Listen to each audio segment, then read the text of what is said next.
Ang kwentong ibabahagi ko ngayon sa inyo ay hango sa tunay na karanasan ng isa kong kaibigan. Tungkol sa isang bangungot na kanyang naranasan kasama ang kanyang pamilya. At kahit ilang dekada na ang lumipas, ay nanatili pa rin sa isip niya ang mga kakilakilabot na alaala ng nakaraan. 1964, Negros Occidental. Masaya at tahimik na namumuhay ang 25 taong gulang na si Celso. Kasama ang kanyang may bahay na si Celia, na noon ay 23 taong gulang naman. Biniyayaan sila ng dalawang mababait na anak na babae, sina Aida at Ana. At dahil karaniwan na sa mga probinsyang pangingisda, isa yun sa mga hanap buhay noon ni Celso. Maliban doon, ume-extra din siya paminsan-minsan ng pagkukonstruksyon. Lalo na kapag mga panahong mahina ang huli ng isda. Isang araw, habang nagwawali si Celia sa kanilang bakuran, ay naging panauhin niya ang ina ng kanyang asawa. Kumusta naman kay rito, Celia? Abay, malaki na yung sinapupunan mo ah. Kailan ka ba manganganak? Kabuanan ko na ho, Nay. Kaya nga ho kayod kalabaw ngayon ng anak nyo. Ang dami kasing gastusin. Sa susunod na taon ay papasok na rin si Ana sa eskwela. Naku anak, pasensya na kayo. At gipit na gipit rin kami ngayon. Hayaan mo. At kapag nakatapos ng koleyo si Rebecca, kahit paano ay giginhawa ng konti ang buhay natin. Ano ba kayo, wala ho yun sa amin, Nay. Alam naman namin ni Celso, na hirap din kayo. Maigapang lamang sa pag-aaral ng bunso ninyo. Maiba nga pala ako. Huwag yun na munang palalabasin ng mga apo ko. Meron na naman daw kasing gumagala na aswang dito sa ating baryo. Ho? Saan naman daw ho galing, Nay? Ang balita ko dayo lamang dito sa ating lugar. Yung kambing na bagong panganak ng isa nating kababaryo ang unang pinuntirya. Ubus lahat ng anak at yung inahin. Halos buto na lamang ang tinira. Kaya mag-iingat kayo. Lalo ka na at buntis ka pa naman. Nabalot ng kilabot ang buong sistema ni Celia pagkarinig sa binalita ng kanyang biyenan. Nag-alala siya para sa mga anak. At lalo't higit sa kanyang sarili.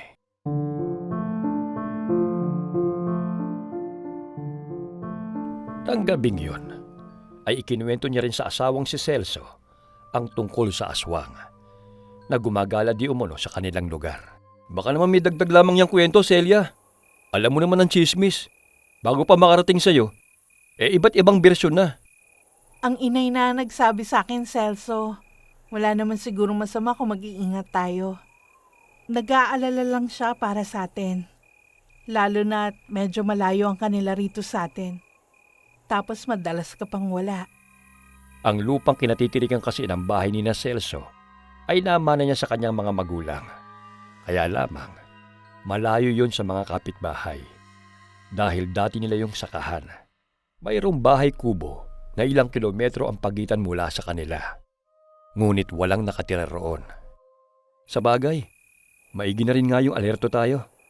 Huwag mong palalayuin yung mga bata. Hanggat maaari, dito na lamang sa loob ng bakuran natin sila maglaro. Lalo ka na, ilang linggo na lang, iluluwal mo na ang pangatlo natin. Sana naman lalaki na yan, Celia. Sinunod nga ni Celia ang bili ng asawa at biyenan.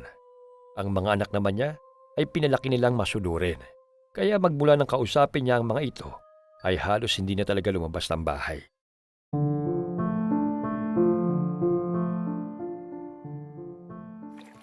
Nay, may tao po sa labas ng bakuran natin. Napatigil si Celia sa paglalaba nang lapitan siya bigla ng panganay niyang si Aida. Dahil nga kabuanan na niya, nahirapan siyang tumayo upang silipin kung sino ang bisita nila. Napakunot noo siya nang may matanaw na babae sa labas ng bakuran nila. Hindi yun pamilyar sa kanya. Naisip niya tuloy na baka naliligaw yon. Ano pong kailangan nila? Nang masilayan niya sa malapitan ng babae, ay nakumpirma niyang dayo lamang ito sa lugar nila. Maganda ito. Mukhang dalaga pa. Mahaba at itim na itim ang buhok nito na halos umabot sa bewang. Simple lamang ang ayos nito at nakasuot ng isang kupas na bestida. Magandang araw ho. Ako nga pala si Roma. Diyan ako nakatira sa kubo sa unahan. Nais ko lang sanang makilalang nag-iisa kong kapitbahay. Matamis ang ngiti ng babaeng nagpakilalang Roma. Mukha itong mabait. Ngunit hindi maintindihan ni Celia ang sarili kung bakit tila nakaramdam siya ng kakaiba. Marahil ay labis lamang siya nag-iisip nitong mga nakaraang araw. Ay, hindi ko alam na may nakatira pala sa kubo. Ang alam kasi namin, abandonado na yon. Puro butas na kasi. At nagtataasan ng mga talahib sa paligid. Nais sanang papasukin ni Celia ang babae sa loob ng bakuran nila. Ngunit tila ba may pumipigil sa kanya. Halos 1 buwan na ako nakatira dyan. Hindi nyo lang siguro ako napapansin. Madalas ko makita ang mga anak mo kapag dumaraan sila patungong eskwelahan. Napalingon si Celia sa bahay nila nang mapansing nakangiting nakatingin doon ang babae. At nakita niya na nakasilip pala sa bintana sina Aida at Ana. Paglingon niya muli sa babae, ay napansin niya nga titig naman ito sa umbok ng tiyan niya. Napakabango talaga ng amoy ng sanggol. Sigurado si Celia na may ibinubulong si Roma habang nakatitig sa sinapupunan niya. Ngunit hindi naman niya yon gaanong marinig at maunawaan. Bigla tuloy siyang kinabahan sa kakatuwang ikinikilos nito. Otomatikong napahawak tuloy siya sa kanyang tiyan na tila ba pinoprotektahan niya yon mula sa kapahamakan. Kapag nanganak ka, maaari mo ba akong kunin, Ninang? Tutal, magkapit bahay naman tayo, Celia. Lalong nagulat si Celia nang banggitin ni Roma ang pangalan niya. Gayong hindi pa naman siya nagpapakilala rito. Tila ba nabasa ng babae ang nasa isip niya. Ah, naririnig ko kasi kapag nag-uusap kayo ng asawa mo. Celso ang pangalan niya, di ba? Diyan kasi ako madalas mangahoy sa may malapit sa likod bahay ninyo. O sige, tutuloy na ako, Celia. Matagal nang nakaalis si Roma, ngunit nanatiling nakatayo pa rin si Celia at halos tulala. May kakaiba kasi sa bago nilang kapitbahay. Tila ba sa likod na maganda nitong itsura ay may tinatago itong lihim. Napakarami rin itong alam tungkol sa pamilya niya.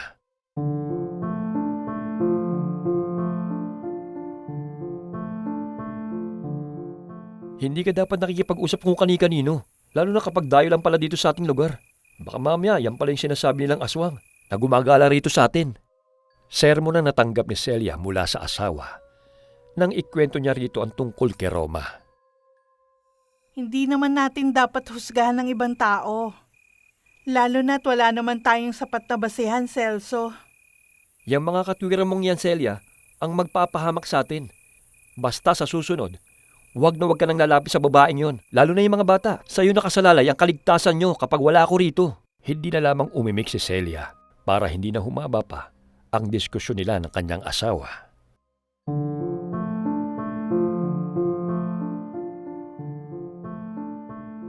Kinabukasan, Celso, ang sakit ng tiyan ko. Manganganak na yata ako. nataranta naman kagad si Celso na noon ay paalis sa sana papuntang trabaho. Sigurado ko ba, Celia? Akala ko ba sa susunod na linggo pa ang kabuwanan mo? Sandali, pupunta ko ulit siya na ng huling. Aida! Ana! Bantayan niyo muna rito ang nanay niyo. Susunduin ko lamang yung manghihilot. Agad namang tumalima ang dalawang bata. Halos hindi rin alam ang gagawin sa nakikitang paghihirap ng kanilang ina. Sa labis na pagmamadali ni Celso, ay hindi na niya napansin ang nakangising si Roma na nakasilip sa bintana ng kubo nito.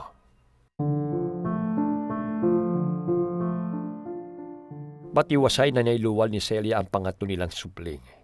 Labis-labis naman ang tuwa at pasasalamat ni Celso dahil sa wakas ay may anak na siyang lalaki.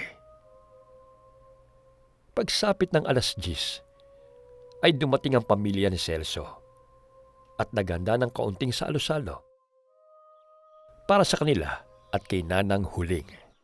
Nay, Tay, hindi ba natin iimbitahan si Manang Roma? Marami naman po itong handa natin. Baka po nalulungkot siya dahil mag-isa lang po siya sa kanila. Inosenteng tanong ni Aida na ikinatigil ng lahat. Sinong Roma ang tinutukoy ng anak mo, Celso? Takang tanong ni Ising sa anak. Yung kapitbahay namin na nakatira dyan sa kubo. Yung nadadaanan papunta rito sa amin. Nagpunta rito sa amin minsan at kinausap si Celia. Sabi ko nga, huwag basta-basta nakikipag-usap. Lalo't dayo lamang pala rito sa atin ang babaeng yun. Nagkatingin na naman lahat ng kamag-anak ni Celso na naroon. Alam kasi nila na matagal nang walang nakatira sa kubo na yon. Masama ang kutob ko, Celso. Lalo at bago panganak ang asawa mo. Doon na muna kaya kayo sa bahay para makasiguro tayong ligtas ang mag-iina mo kapag wala ka. Nay naman, paano naman tong bahay namin? Dito namang bahay namin ang ginawang tahanan ng masasamang espiritu. May mga pangontra naman kami rito kaya wag na kayo masyado mag-alala. Napabuntong hininga na lamang ng malalim si Ising sa isinagot ng anak nitong si Celso. Matapos magbilin na magdoble ingat sa manugang at mga apo, ay nagpaalam na aalis na ang mga ito. Si Celso naman ay gumawa ng mga kwintas na bawang para sa kanyang pamilya at inilagay ang mga iyon sa ulunan ng higaan. Hinasari niya ang kanyang itak at inihanda ang pana na ginagamit niya sa pangingisda. Celso! Celso! Kising! Parang may naglalakad sa bubong natin. Ha? Napabalikwas naman kagad si Celso sa mga malalakas na tapik ng asawa. Palibhas ay nagpapadede. Tulog manok lamang si Celia. Sina Aida at Ana naman ay mahimbing na mahimbing ang tulog. Dahil napagod sa maghapong paglalaro, pinakiramdaman muna nilang ingay na nagmumula sa bubong. Tila hinuhukay nito ang bubong nila na yari sa kugon. May naririnig din silang huni na tila galing sa isang uwak. Celso! Natatakot ako. Ikwintas mo to, Celia. Lagyan mo din ng mga bata. Lalabas ako. At makikita ng lintig na aswang na yan ang kanyang hinahanap. Mahigpit na pinigilan ni Celia ang braso ng asawa bago pa ito makatayo. Paano kung mapahama ka? Paano na kami ng mga bata? Magtiwala ka lamang sa akin, Celia. Kakampi natin ang Diyos. Magdasal ka habang itinataboy ko ang panghas na aswang na yan. Maingat ang mga kilos ni Celso na magtungo ito sa kusina upang kunin ang inihanda nitong pana. Nagsaboy din ito ng asin at dinikdik na bawang sa bawat sulok ng kanilang tahanan. Si Celia naman, matapos mailigay sa mga leg nilang mag-iina ang mga kwintas na bawang, ay lumuhod na sa altar at inumpisa ng magdasal. Higit na naig kay Celso ang galit kaysa takot. Tahimik at maingat na lumabas ito sa kanilang bahay. At kitang-kita niya ang isang malaking itim na ibon na abalang-abala at tila gigil na gigil habang pilit na binabaklas ang kanilang bubong. Dahil doon ay hindi siya nito namalayan.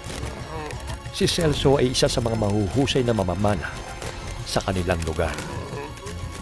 Iniumang niya ang pana at itinutok sa aswang. Hindi siya maaaring sumablay sa pagtira sa aswang. Kailangan niya yung matamaan dahil kung hindi, ay tiyak na mapipinsala siya nito at ang kanyang mag-iina. At laking tuwa ni Celso nang asintadong matamaan niya ang malaking ibon sa likuran na siyang ikinaungol nito. Agad naman bumaling yon sa kanya ng tingin na ikinaatras niya. Nang maisip na baka dapis lamang ang pagkakapana niya sa aswang, ay biglang sinalakay ng kaba ang dibdib niya. maya-maya ay kumilos yon. At takot na takot siya sa pag-aakalang lilipad yon patungo sa kanya.